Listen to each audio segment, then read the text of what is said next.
主任，我每日都好認真，朝早同夜晚刷2次牙，點解仲會有蛀牙？我應唔應該話俾佢知，唔好再怪支牙膏唔好用啦？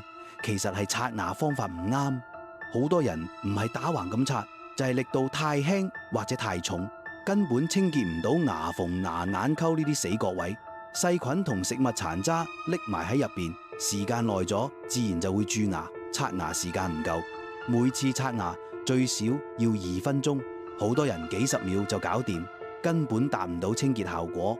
要確保刷夠時間，唔好求求其其。仲有一種情況係忽略咗輔助清潔，單靠刷牙係唔夠嘅。牙縫入邊嘅殘渣要用牙線先可以清理乾淨，尤其係牙齒生得密嘅人，齋刷牙好易留死角。建議每晚刷牙之後用1次牙線，定期用沖牙器清潔牙縫同牙齦溝。飲食習慣都有影響，成日食甜嘢、飲碳酸飲料，口腔入邊嘅酸性物質會反覆侵蝕牙釉質，增加蛀牙風險。刷牙唔係刷咗就算，揀啱方法，做好細節先係關鍵。